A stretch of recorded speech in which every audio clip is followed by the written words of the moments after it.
Sheikh Imran Hosein, it's an honor to have your presence and your mind. We would like you to explain to us how you see Brexit and what is perhaps the undercurrents, what's really going on. Thank you, Maurice. It's been a long time since last we had an interview, and I'm happy now. I'm back in Malaysia, here in my apartment in Kuala Lumpur, to be once again with you. And we live in very interesting times. Interesting things are happening, and amongst them is Brexit, or the British people deciding by a majority vote that they would like to depart from the European Union, and they call that Brexit.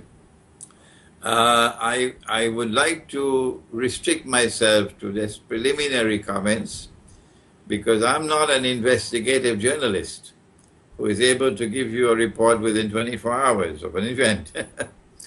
Rather, I'm an eschatologist, and we need time to be able to study events, to analyze the implications, and it's still too early. It is still too early for us to be able to offer more than a preliminary comment on Brexit. But I'm happy for the chance to do so, because I have had lots and lots of requests from people who want to hear at least a preliminary comment from me.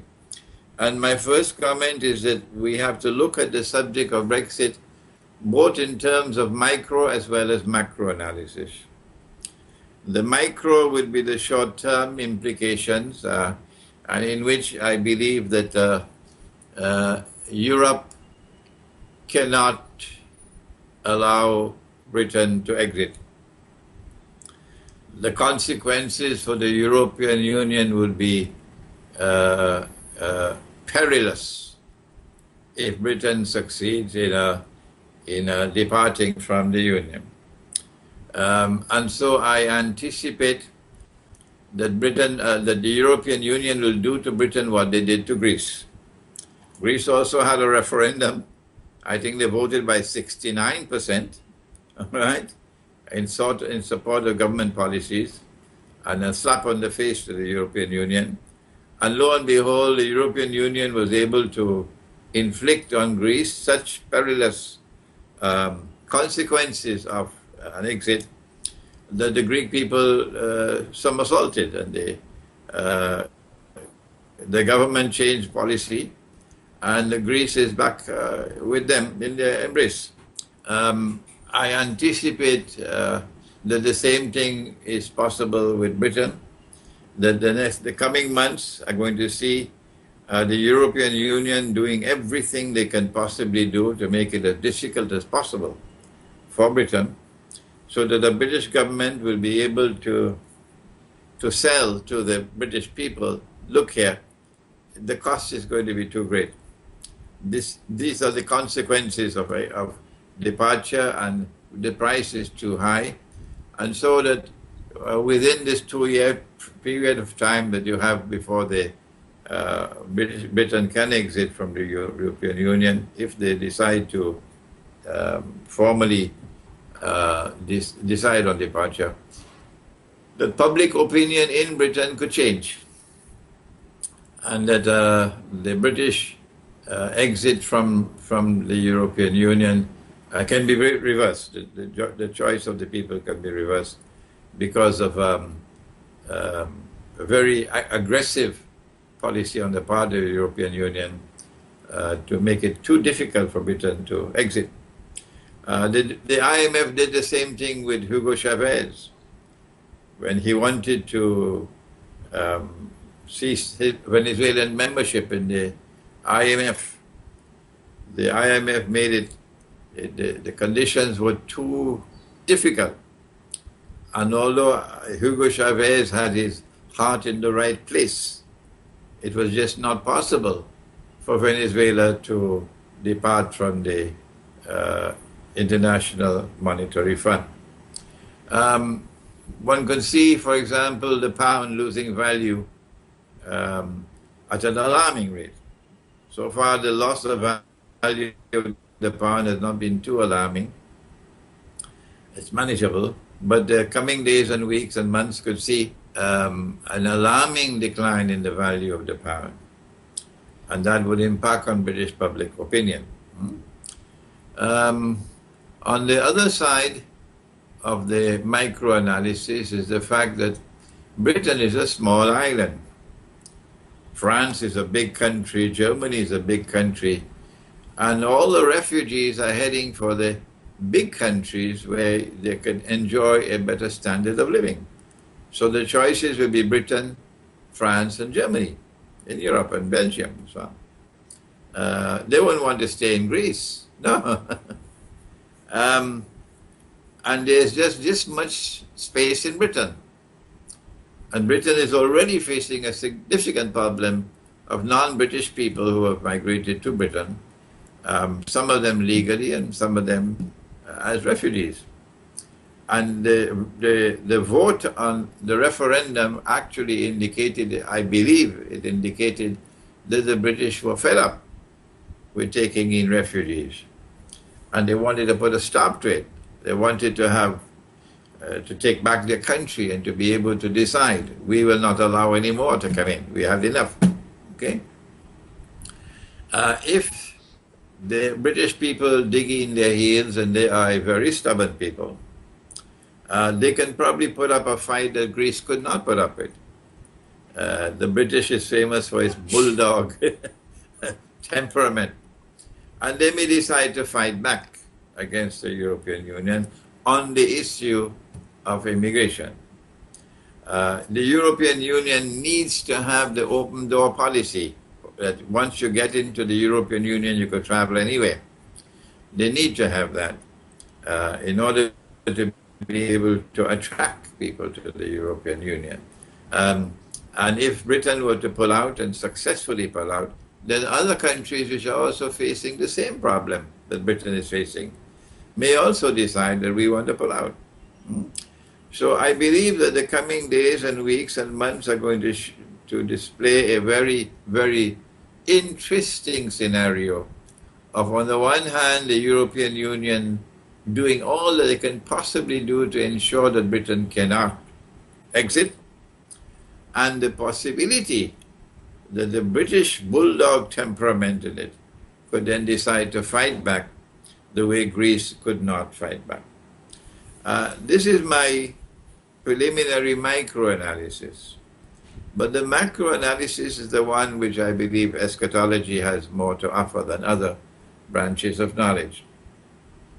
And that is that our eschatology, which comes from the Quran, allows us to understand the three stages, or the three parts of the shadow, the three stages of a big shadow, which was Pax Britannica, becoming a ruling state, and then Pax Americana succeeding Pax Britannica, and that these things are not happening by accident. They're part and parcel of a three-stage plan to deliver to Israel the status of a ruling state in the world, so that the Antichrist can stand up in Jerusalem and declare that he is the Messiah. This is our eschatology. And our eschatology is almost the same as the Christian eschatology. The Jewish eschatology, of course, is that the Messiah never came. He's coming now for the first time. So there's some slight difference between the Christian and Muslim eschatologies with the Jewish eschatology. But we recognize that we are now at that point in time when stage 2, or Pax Americana, is in irreversible decline. This is a macro-analysis. And a new ruling state will have to come to replace Pax Americana. And in my book, Jerusalem in the Quran, which I wrote about 15 years ago, I argue that the successor to Pax Americana will be Pax Judaica, that Israel will take claim to become the new ruling state in the world. The passage to Pax Britannica as a ruling state could not take place without a monetary system being created in which the sterling pound was the international currency. And then the passage from Pax Britannica to Pax Americana could not take place without a demolition job on the British pound and its replacement with the US dollar. The US dollar first supported by Bretton Woods and its redeemability in gold, and then after 1971, the US dollar becoming a petrodollar. And now we're now arguing, Maurice, that stage 3 cannot take place without another monetary system emerging to replace the current US dollar dominated monetary system. And it is not just the US dollar which will have to go down the road, but also the euro. The biggest trump card that the European Union has at this time, giving it power in the world, is the euro. And so the long-term implications of a British exit from the European Union would be that it's not just the US dollar which would be in irreversible decline, but also the euro, in order to make way for a new monetary system, which will be one currency for the whole world. And that one currency, of course, will be electronic or digital money, controlled by a banking system, which it's also controlled by European Jews, Zionist Jews, not the non-Zionist Jews. And so my macro analysis is that the British exit from the European Union, if it does take place, is meant to pave the way for a new monetary system to emerge, which will replace the existing monetary system. So in a sense, it is to create a collapse of the economy so it can be replaced with the new digital economy. That's right. That is not only the US dollar which must go down the drain, but also the euro. I see repeated reports of warming relations between Russia and Israel, often from Sputnik, the Russian news agency, but also from public figures. And I wonder how seriously you take this and what repercussions there are given Russia's involvement in Syria. And perhaps you could also comment on Russia's activities in Syria. I'm happy that you raised that subject, Maurice, because there are lots of people, particularly in the Arab world, who are confused. They're confused because they're getting reports from the media in Russia which indicate a warming of relations, a close relationship between Russia and Israel. And that seems to be incompatible with the other view of Russia as a Russia which is standing up to the Zionists. The fact, Maurice, is that Russia is a complex society. There's a very powerful Zionist presence in Russia. And the Zionist presence is also present, the Zionists are also present in the media. And they use the media to do all the possibly they can do to brainwash people into believing that Russia is a great friend of Israel. I don't think it is correct to say that Russia is a great friend of Israel, because the Russians are not fools.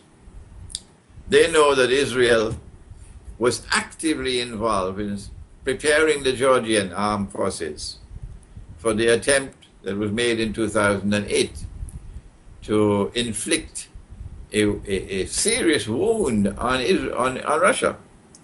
Russia, which had emerged from the collapse of the Soviet Union and emerged out of the Boris Yeltsin years, the chaos.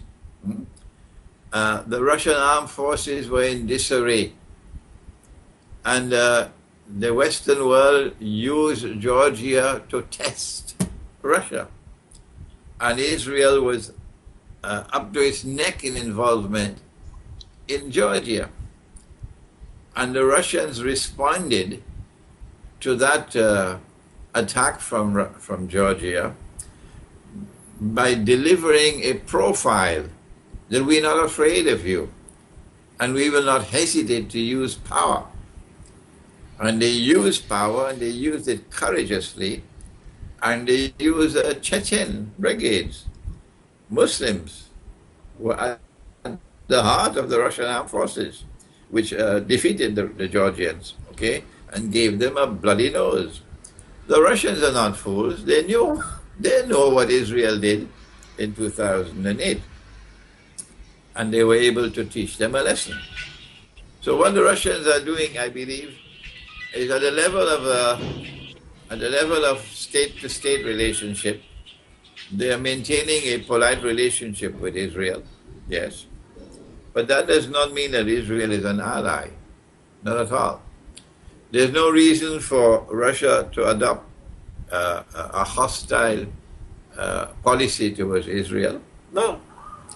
Look at how they've responded to the Turkish embarrassing apology.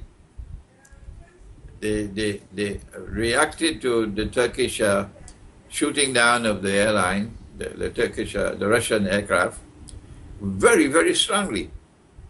But as soon as the Turkish leader apologized, okay, there's no reason why we should not have good relations with Turkey and mend the fences.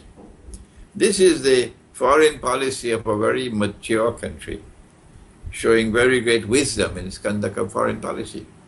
So I am not surprised by Russia having respectable ties with Israel for the purposes of realpolitik. Yeah. That does not make Israel an ally of Russia, no. Regarding Russia's activities in Syria, namely their bombing the opposition forces, you see this as a good policy? The Prophet, Allah's blessing be upon him, prophesied that the Great War will take place in that area, the north of Syria, north of Iraq, or there. And so it is possible that events are going to escalate, that eventually an event will take place which will provoke an escalation in hostilities, and the Great War can commence right there in the north of Syria. The Russians have had to intervene in Syria. There was no way they could prevent it. They had to do it. But they also had to intervene in Syria in such a way that they could sell the intervention to the Russian public opinion. And the Russian public opinion will accept it. They've done that. They've done that. They've acted very sensibly, very intelligently in Syria, and they've been able to put a brake onto the Western designs in Syria so far.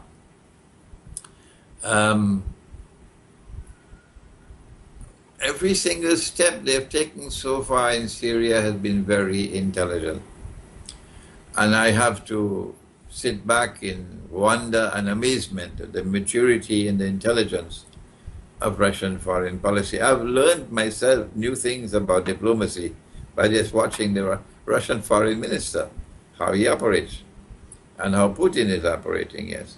So I don't think that the Russians are going to be afraid or scared of continuing their intelligent policy. They cannot allow ISIS or the Islamic State, they cannot allow it to destabilize Russia. No. They cannot allow it to succeed to such an extent as to be able to bring about a situation in Russia which would cause instability. No. And they have ISIS on the run now. They have ISIS on the run. And in bringing about this, forcing the Turkish government to apologize, and now restoring normal relations with Turkey, the Russians are now in a stronger position, because Turkey would not want to get back again in the bad books of Russia. No. It'll make Turkey look like a fool. Turkey is already looking like a big fool because they said they'll never apologize, and now they've apologized. Yeah. So I think that the Russian foreign policy in Syria is correct, and it is likely to continue on course until the Western world decide we've had enough, and we may have some big false flag to try to provoke a war. not too distant from the discussion of Syria is the rivalry between Saudi Arabia and Iran. They seem to be fighting proxy wars in many countries. Iraq, Syria, Lebanon, Yemen, probably more. Bahrain. Where is this leading to? It's the Muslim world tearing itself apart, is it not? I don't consider Saudi Arabia to be a part of my Muslim world. No. For those who can't see and who do not turn to the Quran for guidance, they may consider the Saudi regime to be a part of the Muslim world. I don't. The Quran is very plain and very clear. And those who have been listening to me and reading my eschatology would know that the Quran has spoken about an alliance of Christians and Jews that the Quran anticipates will come into being. That Judeo-Christian alliance has today come into being. It's the Zionist Judeo-Christian alliance. And the Quran has prohibited Muslims, from maintaining friendship and alliance with that Judeo-Christian alliance. That Judeo-Christian alliance controls power in Washington, in London, in Paris, in Bonn. NATO is its military arm, yes. And the Saudis are part and parcel of that alliance. The Saudis are their shoeshine boys. The Quran speaks and speaks very plainly and clearly and says, whosoever from amongst you Muslims turn to them with friendship and alliance. And you travel to Washington to play golf with Barack Obama. Those Muslims who maintain that kind of a relationship with our Judeo-Christian alliance, which today is led by Washington, you no longer belong to the world of Islam. You've left the world of Islam. So it's not that the Saudis and the Iranians are at loggerheads with each other and that shows a divided world of Islam. It's not. The Saudis no longer belong to the world of Islam. The Saudi people, yes, but not the regime. No, the regime has left Islam. I think the regime is acting on behalf of NATO, on behalf of the Zionist alliance, in its policies towards Iran. The mastermind which wants to deliver to Israel the status of ruling state in the world, that mastermind needs to provoke Sunni Shia civil war in the House of Islam. And Sunni Shia civil war, if it does take place, will not only present the worst possible image of Islam to the world, but also weaken the world of Islam to resist Israeli oppression. What the Saudis are doing is they are fanning the flames of Sunni Shia civil war. They're doing every single thing they can possibly do to bring about Sunni Shia civil war. The Iranians were not too pleased with me when I said that so long as the Shah ruled over Iran, Sunni Shia civil war in the House of Islam was not possible. Not possible. In order for that larger objective to be realized of Sunni Shia civil war in the world of Islam in the end time, it was necessary to get rid of the Shah and bring a Shia regime to replace him. And so when the revolution took place in Iran, while the Western world were publicly, overtly opposing it, I've argued that they were secretly welcoming it. And that didn't go down too well in Iran. No. That didn't go down too well in Iran, no, but it's the truth. And what the Saudis are now doing is fanning the flames of Sunni Shia civil war. And the one thing that will probably bring success, provoke a Sunni Shia civil war, is if the Saudis could do something, or the Zionists could do something, which will provoke Iran into attacking the Arabian Peninsula. What could that be? It could be an Israeli launch an aerial attack on Iran's nuclear installations. Yeah. And then Iran responds by launching an attack on Bahrain. Anything like that, once the Iranians move across the water to attack the Arabian Peninsula, you're going to have Sunni Shia civil war. So you have to understand Saudi foreign policy now with respect to Iran based on this long-term objective of trying to provoke Sunni Shia civil war in the House of Islam. Because I've understood that policy, I'm doing exactly the opposite. And there are others who support me in this, that we say this is the moment in time more important than ever before to try to build and sustain Sunni Shia solidarity. Saudi Arabia is virtually financing Egypt, I believe. Sisi, I think, has assisted in the war on Yemen, in the blockade. Or he seems to be preaching a kind of secularism, Sisi. Would that be correct? I am not that familiar with what is going on in Egypt, except to say that if the Ikhwan al-Muslimun was bad, if they made terrible mistakes, if they made unforgivable mistakes, if their mistakes were so atrocious that I wish Ikhwan could never rule over Egypt again, if this is true, then I say Sisi is worse than Ikhwan. The imperative for Egypt at this time is to unite the people. Because there's a coming war when Israel is going to try to take the eastern delta of Egypt, which is the breadbasket of Egypt. Israel needs to take physical control of the eastern delta because someone wrote into the Torah, I don't know who did it, but he had a very evil pen with which he did it. Somebody wrote into the Torah that the Holy Land extends from the river of Egypt to the river Euphrates. And because that fellow wrote that stuff into the Torah, we're now faced with this predicament, that Israel cannot have credentials, adequate credentials, as the holy state of Israel, unless it expands its territorial frontiers to encompass the Eastern Delta.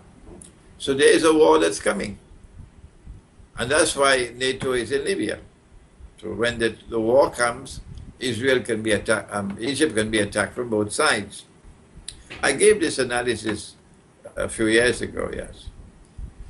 So if you understand what is coming for Egypt, then the intelligent thing, the sensible thing would be to adopt a policy in governing over Egypt that would unite the country. Ikhwan didn't have that sense in their head. They were foolish. This is polite language I'm using. I'm so angry with them. And they divided Egypt as Egypt had never been divided before, over constitution. The example of the Prophet Muhammad, Allah's blessings be upon him, is that he used the constitution to unite the people. And they used the constitution to divide the people. The opposite to what the Prophet did. And so when Ikhwan divided Egypt as Egypt had never been divided before, they were total failure. Well, if Egypt was divided by Ikhwan, today Egypt is being destroyed by Sisi, because the division of Egypt now is becoming permanent. What the Algerian armed forces did in Algeria, Sisi is doing an even worse than what the Algeria did. Yeah. I can't comment on the secular policies of Sisi, but I can comment on the disastrous mistake that they're making in dividing Egypt as Egypt has never been divided before, at a time when the opposite policy should be adopted to unite Egypt to prepare for the coming war on Egypt. And Ikhwan is the Muslim Brotherhood, for the viewers that don't know. Yes, the Muslim Brotherhood, yes. It's extraordinary how close the relationship is between Sisi and Russia. Russia is sending the most advanced weapons to Sisi's military. It's called the politics of opportunism. Russia sees no reason why they should not exploit an opportunity. The Egyptian armed forces is in a fix at the time, and they turned to Russia, and Russia said, "Why not? We can maintain a friendly relationship with you." I call it the politics of opportunism. It does not indicate an alliance. No, it's just an opportunistic policy adopted by both parties. Yeah, I was surprised. I mean, very advanced weaponry, the most advanced weapons they're sending on occasion. Sheikh Imran, I don't know what else to ask you. If there are any topics? You can compare Russia's foreign policy towards Egypt with Russia's foreign policy towards Syria and Iran. In the case of Syria and Iran, you can clearly see that this is an alliance. The Russians are building an alliance with Iran. They don't want Iran to get out of their grip and go over to the Western camp. No. So they do everything they can do to keep Iran in an alliance with them. And similarly with Syria, even if it meant Russian military intervention in Syria, they will do it. But with Egypt, it's different. It is exploiting an opportunity which presented itself when Morsi was overthrown. Morsi was advocating Egyptians going and joining the bogus jihad in Syria. Yeah, he opened the doors of Egypt like a fool. The fool that he is, opened the doors of Egypt so that Egyptians could go and join the bogus Yankee jihad in Syria against the Syrian regime. And this was bad news for the Russians. So when Morsi was overthrown and Sisi took over and he turned towards Russia in a friendly way, why not? Why not exploit this opportunity? This is the basis of the relationship between Russia and Syria Egypt at the moment. It is exploiting an opportunity, that's all. It's not an alliance. Thank you for the clarity. You're welcome. You're welcome, Harris. I would like to use the opportunity to share with you and with your viewing audience that there's a part of my life which is private, and that's my dreams. And I hardly ever reveal my dreams to public. I never use it for my analytical work and so on. But on this occasion, I have to reveal that I've had 8 dreams, 8 so far, over the last less than 2 years of nuclear war. It is amazing that the dreams keep on repeating themselves, okay? 8 dreams in less than 2 years on nuclear war. And so I fear, I hope I'm wrong, I would be very happy if I'm wrong, but I fear that nuclear war is going to be provoked soon. If Donald Trump were to be elected as President of the United States, it creates a problem for NATO to provoke nuclear war with Russia, because Trump is on record as saying that he sees no reason why the United States should have an antagonistic relationship with Russia. And so I want to share with you that my fear is that they may wish to use this period of time they have between now and November the 4th to try to provoke war with Russia. Their favorite weapon, of course, is a false flag terrorist attack. They've used this weapon so often now, it's sickening. It's sickening. And yet there are people who have eyes and cannot see, or people who have no backbones except a backbone made of recycled paper, and continue to accept the official explanation of all the terrorist acts. So don't be surprised if we have another monstrous, major false flag terrorist attack. And this time it'll be used to provoke war with Russia, which I don't know how soon would escalate into nuclear war. If it does, at the beginning, well, it won't take less than an hour, I think, before we see most of the world in ashes. How do we prepare for nuclear war? When we know it's coming, it's just a matter of time. Piero San Giorgio and myself, we had a joint seminar in Geneva. It was in the month of April, I think, on preparing for nuclear war. And we warned the people, Piero in particular, that if you detonate a nuclear weapon in the sky, then all your electronic equipment, everything will stop working for a large area. So dependence on electronic devices is something that we should not allow ourselves to be entrapped in at this time. Try to disengage yourself so you can survive without electronic appliances. I'll also stock up on food and stock up on water. You wouldn't want to keep water stored in glass containers. You wouldn't want to keep it stored in plastic containers. And it might be too expensive to store it in metal containers. So then what do? The answer is that for thousands of years people have used earthen goblets for storage of water. And these are cheap. And they store the water better than other containers. Yeah.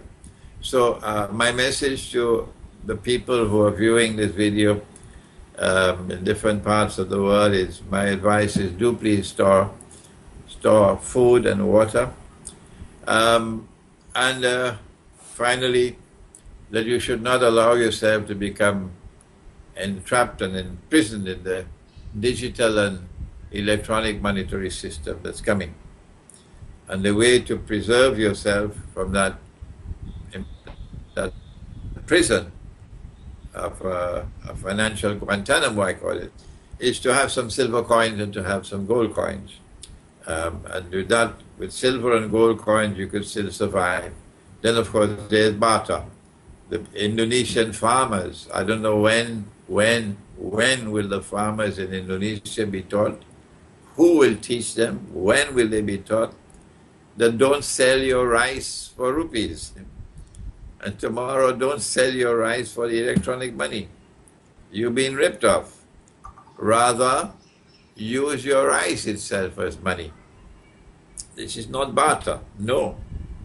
You take rice and you monetize the rice. Of course, it'll be the rice in the paddy. Once you remove the skin from the rice, then the lifespan becomes less, and the rice become vulnerable to weevils and so on. But if you keep the rice grain in the paddy, in the skin, it'll last longer. So these are the ways in which you can prepare yourself for the coming nuclear war. I have just completed my book on methodology for the study of the Quran. Can you give me a copy, please? And it is being translated into French. It's being translated into Urdu, into Russian, and other languages. But it's available in English here. Methodology for study of the Quran. My online bookstore, INHosein.com, crashed, and it should be rebuilt soon. But in the meantime, those who want to get this book can contact me by email.